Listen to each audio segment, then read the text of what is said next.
Last night we began Anatta Lakkhana Sutta, the discourse on the not-self characteristic, and began by first looking at the context. This is the second teaching. It was given only at the conclusion of the first meditation retreat, when all the retreatants had attained the first stage of awakening. It's an advanced teaching. So don't be surprised if you decide you don't understand anatta, and don't worry about it. This is the sort of teaching that you cannot think your way into. You can get an intellectual understanding of it, but that's not really enough. You have to realise it, recognise it. But hearing about it may help set up the conditions for that realisation. This is because, along with the other two characteristics, anicca, dukkha, these three universal characteristics, anicca, dukkha, anatta, impermanence, suffering, not self, these are not hidden esoteric teachings that we have to somehow uncover. They are already happening.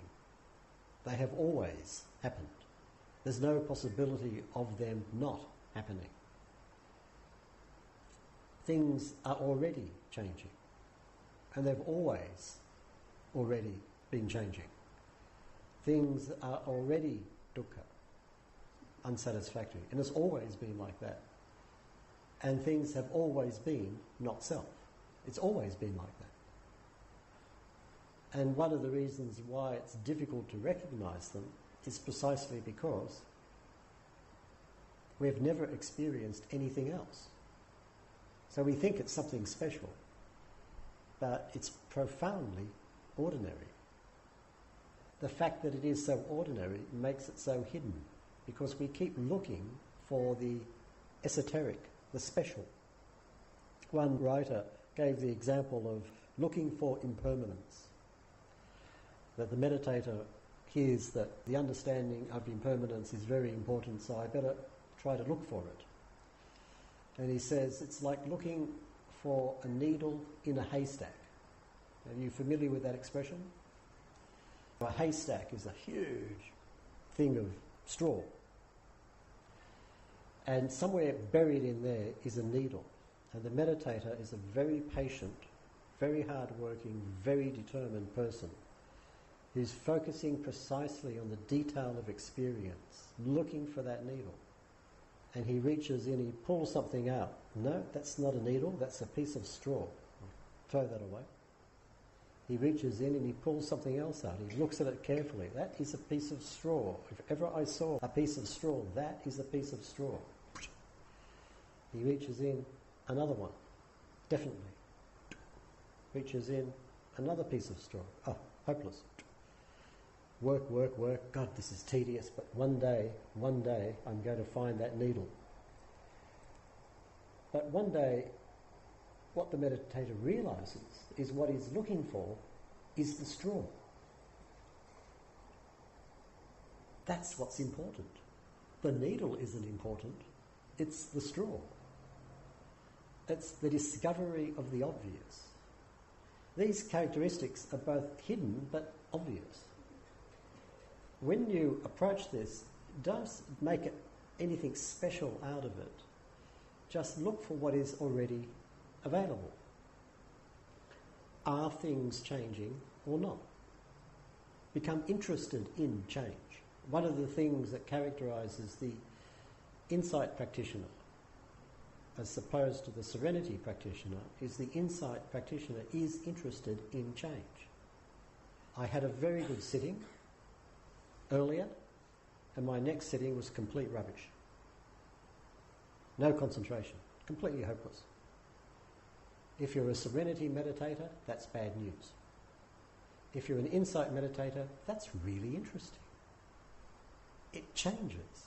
It keeps changing. Isn't that interesting? And I'm not in charge of these changes. No one is in control. Isn't that interesting? Isn't that not self? And it's painful that I can't control my experience.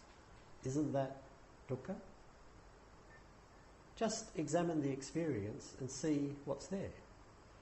One of the things that makes the third characteristic, anatta, more subtle is that it's not seeing what's there, it's seeing what isn't there. I find a lot of things, but I don't find a self. The recognition of anatta is actually the recognition of failure. Remember I said one of the characteristics of the meditator is a willingness to live with failure. Anatta is the greatest failure of all. The complete failure to find a self. And at some point the mind just starts to give up. And this is when it becomes much clearer. Listen very carefully to these talks. In general, when you listen to Dharma talks, listen very carefully, as if every word is directed towards you, personally. Anything that is useful to you, take it in. Anything that is not useful, let it go straight by. Just let it go completely. Don't worry about it, don't argue about it, forget it.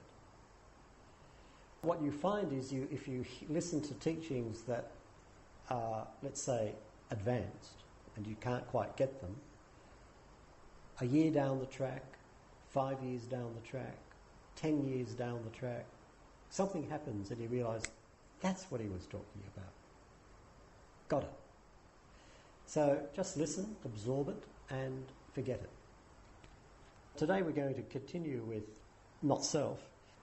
We're not going on further in the discourse, we're just going to stop and have a look at this whole question of identity. Because the whole issue of self and not self revolves around identity. And the Buddha was very interested in this question, this whole issue of identity. In particular, what we'll look at here is the identity in the context of the Buddha's teaching of life after life. Sometimes referred to as rebirth or reincarnation, or sometimes as life after death, but really for the Buddha it's life after life. This issue is particularly significant in Western countries like Australia, where you get a lot of people who are practitioners who hear about the teaching of life after life and cannot bring themselves to believe it. I don't know if it's true in Malaysia, if there's scepticism. If you have a scientific education, if you're modern, how can you possibly believe in life after life? It's a fairy tale. In Australia it's often referred to as a fairy tale meant to comfort us. It's comforting that you believe that when you die something happens and you end up somewhere. Anybody who says that immediately demonstrates they have no idea what the Buddha is talking about, or the whole Indian tradition. The Indian tradition of life after life is a terrible threat. It's not a promise, it's a threat. It's no comfort that there's life after life. It'd be much better if there wasn't. Because life after life means this swirling around in samsara, completely out of control. You know the game Snakes and Ladders? That was invented in India to illustrate life after life. You struggle up this ladder and then you slide down again. So you struggle up another ladder, but you slide down again. You struggle up another, down. This is life after life. It's like being blown about in this vast storm. Have no idea where you're going to be blown to next. It's a terrifying vision. It's the opposite of comfort. What would be comforting would be standard scientific materialism. You live your life, you have a good time, you die, that's it. That is comforting. We're going to look at the Buddha's teaching on identity in this context of the teaching on life after life. First of all, the whole idea about identity. We talked about it in terms, well, the Buddha talks about the self as a project. So he doesn't talk about the self. He talks about the project of selfing, of creating a self. And when we meditate, we see ourselves do it all the time. All our thinking is busily creating a self, an identity. We do it endlessly. It's hard work. Now, one of the key concepts that the Buddha uses to talk about this is mana, which gets translated as conceit, which, as I said, is a very poor translation, but there's no real exact equivalent for mana. Mana literally would be measuring, from the root ma, to measure. Now, we talked about this. We said if you take something like something as simple as the table and you measure it, what you've done is you've taken your reality and you've divided it into two. This is the table and this is everything else. So you've placed a fundamental duality on the world. This is the table, that is not the table. That is not the table. That is not the table. That is not the table. The world is cleanly divided into two. It's either the table or it's not the table. It's something else. Very simple.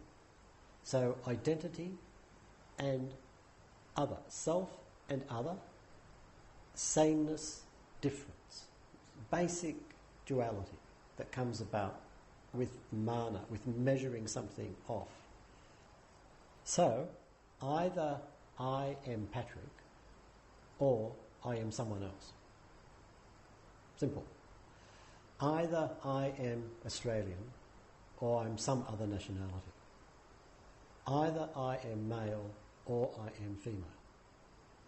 Either I am good or I am bad. And so on. This is a very simple, manageable way to live your life. It makes things, reasonably simple. Two categories, two possibilities, tick one. Now, in the context of the middle way, of course, we recognise these are two antas. These are two extremes. The way the Buddha looks at things, these are both extremes. Either it's the table or it isn't. Each is an extreme. The truth is found somewhere in the middle. One way that the Buddha talks about these two extremes is the extremes of existence and non-existence, atita and natita. In Sanskrit it's asti and nasti. And so one who believes that things exist is an astika, and one who believes that things do not exist is a nastika. I like it because it's like the English word nasty. And the Hindu philosophers classify Buddhists as nastikas, which means they must be very nasty, because they don't believe that things exist. But of course, this is not the case. They just got mixed up with the extremes. The middle way leaps beyond both of these possibilities, both of these extremes. The extreme of existence, non-existence. The extreme of this is a table, that is not a table.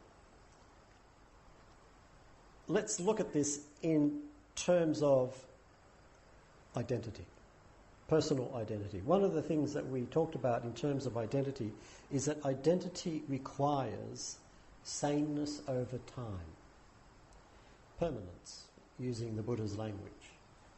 So, if I am to seriously believe that I am Patrick, then I have to remain Patrick over a period of time.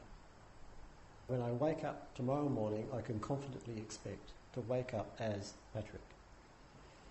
If I really thought that I could wake up as somebody else tomorrow, if I genuinely thought this, because I could remember, well, yesterday I woke up as somebody completely different, and I've only been Patrick since this morning, and so I probably will be somebody else tomorrow, then my sense of identity would be seriously shaken, wouldn't it? Have you ever had the experience of waking up in the morning and as soon as you become conscious, you recognise you don't actually remember exactly who you are or where you are? Have you ever had that experience? And as soon as the mind recognises this, it goes into a panic and the wheels spin really quickly and then click, oh, I remember. I'm Patrick and I'm at SBS. Ah, that's right. And you can relax. But the terror of actually not knowing. And this identity comes through memory. I remember who I was last night and where I was last night. Therefore, now I know who I am now. So we get strange things. For example, one of the reasons why it can be difficult sleeping in a new place the first night, the identity is threatened. I'm not quite sure where I am because it's not familiar. So I might wake up in the middle of the night and be confused. I remember at one time I was teaching in a meditation centre where I would go every year. It was quite familiar. And at that time in my life, wherever I was living, I forget exactly where, whenever I'd wake up in the morning, I'd wake up, roll over to the right and get out of bed. And I was at this meditation centre and I woke up before sunrise because you wake up very early, and I rolled to the right and there was boom, and it was, what? There's something wrong with the universe. There's something seriously weird. I was still 3/4 asleep, so I rolled to the right. The mind started to panic. I can't get out of bed. And then I suddenly realised, oh, I'm in a different bed, and on this bed, the wall's on the other side. I need to roll the other direction. I can remember this existential panic. It was like, where am I? Who am I? So identity requires this stability over a period of time. Otherwise, it just doesn't work. It doesn't function. All the time, constructing an identity, we are driven by mana. We see things in terms of same, different, me, other. And this is going on all of the time. And for the Buddha, this goes on literally all of the time. That is life after life after life after life. When people hear this teaching of life after life, and they have a hard time with it, and often they might reject it on good scientific grounds. When they hear it, first of all, they hear it in relation to their own pre-existing ideas about what happens after you die. If you're a standard scientific materialist, it's perfectly obvious. You die, that's it, it's over. But then you get this life after life, and so you think, well, what on earth are they talking about? Well, there's only one thing they could possibly be talking about, and that is, when I die, I continue. Because from the point of view of identity, there are two possibilities. Either I'm not, or I am. Either I exist, or I don't exist. So when I die, I will either cease to exist, or I will continue to exist. They're the two possibilities that are built into identity. It's perfectly obvious. It's the same as everything else. Either this is the table, or it's not. Either this is me, or it's someone else. Either I exist, or I don't exist. These are the two obvious possibilities. So, when I die, there's two possibilities. Either I cease to exist, or I continue to exist. And then you get variations on this. Some people will teach life after life in terms of, you won't continue, but someone else will continue. There will be a continuation, and it will be someone else. So life goes on, sort of cosmic life goes on attitude. But again, that fits into this dichotomy, this duality. Next life, it's either going to be me, or it's going to be someone else. If there is something after life, it will either be me or someone else. They're the two possibilities. Now, if it's me, I'm interested, because I want to find out what happens to me. What happens to me is important. I mean, I know it's important what happens to you, but frankly, it's much more important what happens to me. If someone teaches a cosmic kind of life after life in which they say, oh, it's not that you continue, it's that life continues, then I might think, oh, that's very, very nice, but I'm not particularly, I don't care, really. Because what I care about is the question whether I continue. So this is the self. Either I am reborn, in which case I'm interested, this is important, I need to be taking this seriously, or I am not reborn, in which case I don't care. I might reject the teaching as this is, primitive superstition, and I'll create a scientific Buddhism without rebirth. This is the popular movement in the West. Or I'll reinterpret it into some kind of cosmic, vague soup in which something goes on, some kind of cosmic something continues, but I don't have to worry about it because it's not me. This is more the New Age kind of hippie life after life. But neither of these have anything to do with what the Buddha is talking about.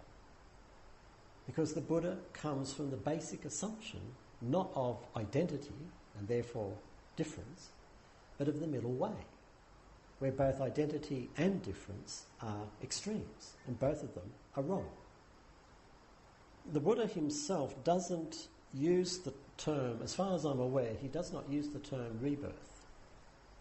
The term that I've come across when he's speaking about these kinds of issues is punabhava, which can be translated as further becoming or continued becoming. Sometimes he'll add the word ayating, in the future. Further becoming in the future or continued becoming in the future, which is a whole different way of looking at it. I go to bed tonight. Who wakes up in the morning? Now this is a serious Dharma question. If you get the answer to that question, you understand life after life. I am sitting here in this hall now. Who will later get up and walk out that door? If you understand the answer to that question, you understand life after life. Because for the Buddha, it's exactly the same issue. There's no difference. If you are inside identity, if I believe that I exist as a separate person, a separate entity, a separate being, I might believe in an ongoing process of change and becoming that I can track in my meditation process. I might see this impermanence. And in this impermanence I might see dukkha. And in this impermanence and dukkha I might see anatta. But this whole process, which is rolling along, what would bring it to a stop? What would bring this whole process of changing body and mind process to an absolute stop? The answer is quite simple. Death. That's the absolute stop. That's the end. That makes perfect sense if I am thinking about it and feeling about it from inside identity. But the Buddha is not inside identity. He's outside identity. He is in the middle way. And for him, death is at best a minor road bump. There's no reason to think that death has any particular significance. The whole issue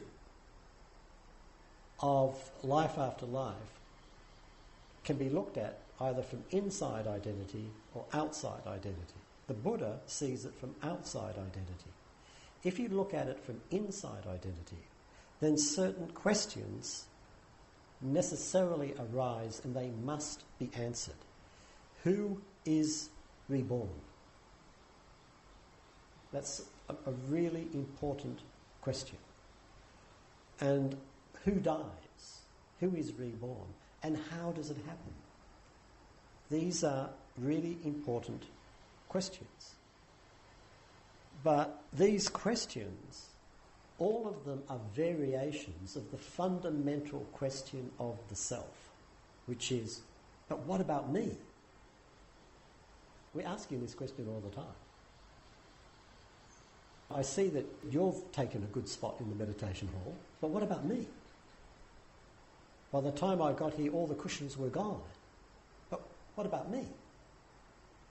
I get down to lunch and the nicest dish is already, everybody's taken it all. But so what about me?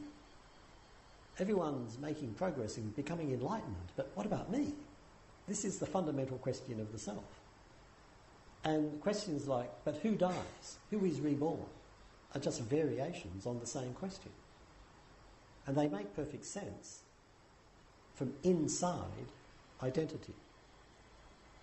From the Buddha's perspective, there is no answer to these questions. My Zen teacher lives in the Blue Mountains, and once a week he has a morning tea in a coffee shop with a couple of philosophers and a theologian, and they have philosophical conversation. And he was saying that one of the philosophers in particular would get really frustrated with him because he would ask him questions, and my friend, being a Zen teacher, would give Zen answers, and the philosophers just had no idea what he's talking about. And finally the fellow says in exasperation, "Why can't you just give me a straight answer to my question?" To which my teacher replied, "You cannot give a straight answer to a crooked question." And the Buddha followed the same principle. There were certain questions he simply would not answer because the questions were wrong. And there was no answer to that question would be satisfactory. And these questions, after death, do I survive death or not? Both of them are crooked questions. And there is no satisfactory answer. Both of them are based on craving. We talked about the basis of the process of creating a self. Craving, conceit, view. Craving drives it. The question, what about me? The question, do I survive death or not? These questions are driven by craving. If the craving dissolves, the question dissolves. It never arises. There's no reason for it to arise. The example that I like to give is something that happened some time ago when my mother died and we were clearing up the old family home. The family had been living there for 50 years. So we're going through 50 years of accumulated stuff. And as we go through this, we're going through old boxes of old photographs. And I come across this photograph of a boy, black and white, old black and white photograph of a boy I would say about 15 years old. And I'm looking at this photograph and there's something familiar about this photograph. And I think, could that be a photograph of me? Because it seems quite familiar, and the school uniform this boy is wearing, that's the sort of uniform that I wore when I was that age. And the background could well be that school that I attended at that time. So this could be a photograph of me. So is that what I'm looking at? Am I looking at an image of me? Well, actually, no. That doesn't work. Because this boy looks very different from me. He's got more hair, and it's a completely different colour. His face, his features are much kind of sharper. He's a lot thinner. And I recognise there's something about the look in his eyes. I can recognise what kind of emotional, existential turmoil he's going through at that age. He's starting to wake up and realising that things aren't what he thought they were. Or really, he never thought about them. But now he's thinking about them. And there's who he is and his place in the world. And these are not issues that bother me. And that boy, 15 years old, he made certain decisions. He did certain things, which I would never do. Some things he did were really stupid. And I certainly wouldn't do those things. So, no, it doesn't work to say, that's me. It just doesn't work. So, okay, there's only two possibilities. It's either me or it's someone else. Okay, so it must be someone else. Wait a minute, if it's someone else, how come I'm so familiar with what's going on inside that boy's mind? Would I be so familiar with what's going on in someone else's mind? How could I be? So that doesn't work either. It's someone else. Doesn't work. Okay, I go back to the first one. It's me. But that doesn't work either. It's not me. I don't look anything like this anymore. So it's not me. That doesn't work. That one, this one doesn't work. That one doesn't work. Neither of them work. Neither of them sheds any understanding on the person who right now is looking at that image and asking these questions. Identity doesn't work to explain this situation.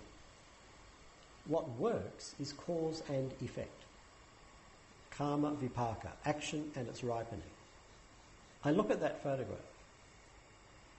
and as I've said, there's something about the person in that photograph I'm quite familiar with.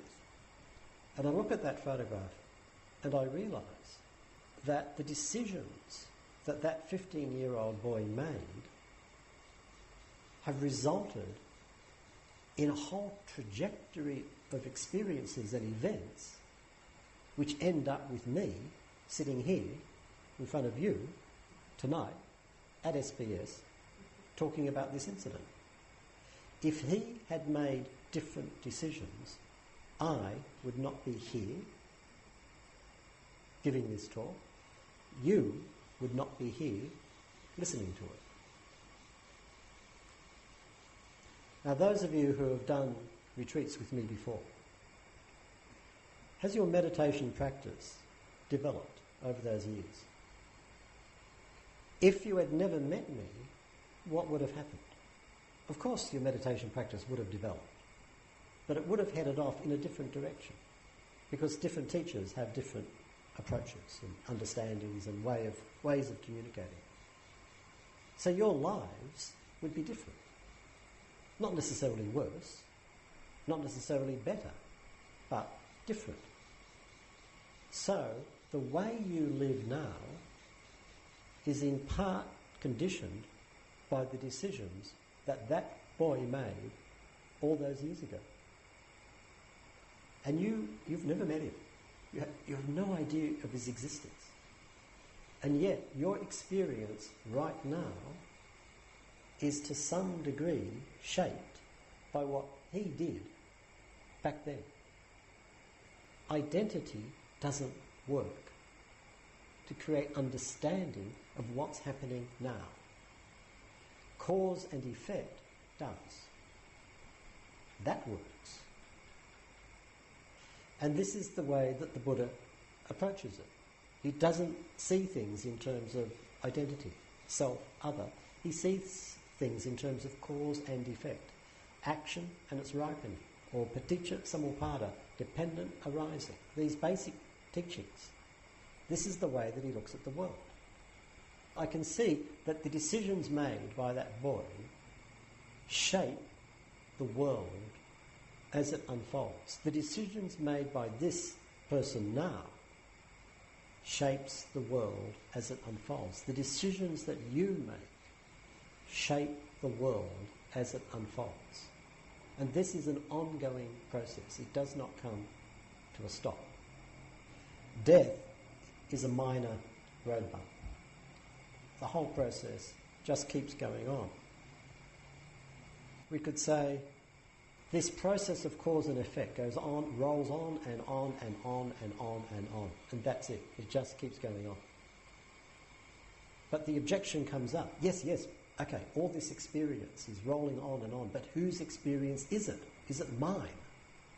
Or is it someone else's? But again, you can't give a straight answer to a crooked question. That question arises from inside identity. But from outside identity, it makes no sense. In one discourse, Mahatanha Sankhaya Sutta, the greater discourse on the exhaustion of craving in Majjhima Nikaya, there's one section where the Buddha is talking to his meditation students, and he's asking them about their insight. You can see here the Buddha as meditation teacher checking his students. He says, "Bhikkhus, understanding and seeing in this way, would you run back to the past? Were we in the past? Were we not in the past? What were we in the past? How were we in the past? Having been what did we become in the past?" So he's asking them about their relationship to the past. Now, for him, the past, and it's the same process whether this past is yesterday or 1,000 lifetimes ago. It makes no difference. It's just the past. And you notice how the questions revolve around identity. Knowing and seeing in this way, when he uses these terms, knowing and seeing, he's talking about insight. Practicing insight and having developed some degree of understanding in this way, would you be concerned about your identity in the past? Who were you? How were you? What did you become? Etc., etc., etc. And the answer is no, Bhante. Understanding and seeing in this way, would you run forward to the future? Shall we be in the future? Shall we not be in the future? What shall we be in the future? How shall we be in the future? Having been what shall we become in the future? No, Bhante. Now you see what's going on here. The mature practitioner simply is not interested in these questions. It just has no juice. Will I survive death? Will I not survive death? I'm just not interested. It doesn't matter. Because both of these questions assume the importance of a fixed identity that I have already let go of. So I'm just not interested. The question has dissolved. The answer to the question is the dissolution of the question. I simply forget to even ask the question. And that forgetting is the answer. Understanding and seeing in this way, would you now be inwardly perplexed about the present? Am I? Am I not? What am I? How am I? Where has this being come from? Where will it go? No, Bhante. It's even more radical. Concern about identity in past and future, drop away. But along with that, concern about identity now equally drops away. Who am I? I don't particularly care. It's not an important question. What's important is, what am I doing now? Is what I am doing wholesome or unwholesome, to use the framework of the Buddha? That's an important question. What I do now, what effect will it have on the future? What effect will it have on others? Will the world be a better place because of what I do now? That's the question that is interesting and worth taking seriously. This whole issue of karma vipaka, action and its result, one of the implications is that what we do, how we live, is important. The decisions that we make are important. Today we're living in a planet in crisis. The whole species is in crisis. Whether the human species will survive over the next couple of 100 years is genuinely open to doubt. Our greed, hatred and aversion may destroy us. We may commit collective suicide. It's quite possible. And one of the consequences of this crisis is the global crisis, and the leaders, the so-called leaders, seem to be incapable of even looking at it, much less doing anything about it. And so we might have a sense of powerlessness. There's nothing I can do. But one implication of this teaching is this is a dangerous delusion. There's always something I can do. And what I do is important. It's important what I do. Now, I cannot save the planet. So what? What I do has results, and these results are significant. the way that I live my life will either increase the level of dukkha on this planet, or it will decrease the level of dukkha on this planet. So how should I live?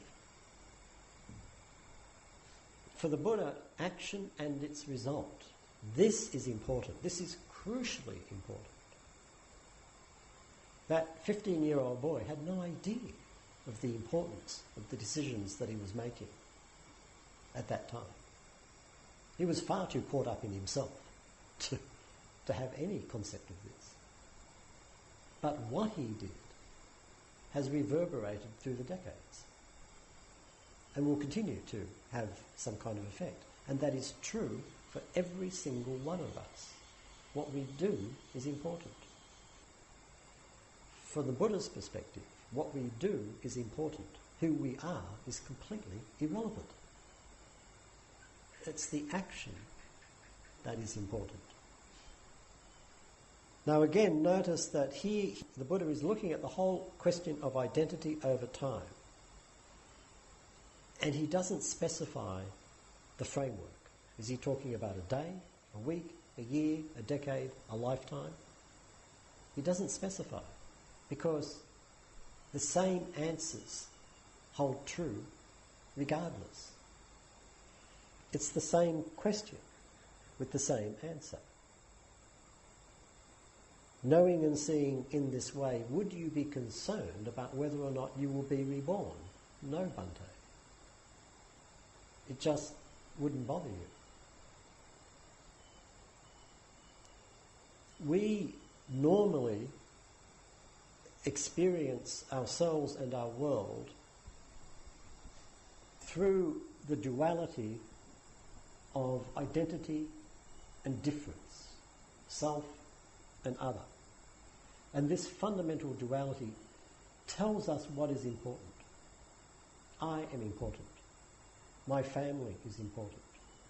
My friends are important. My country is important.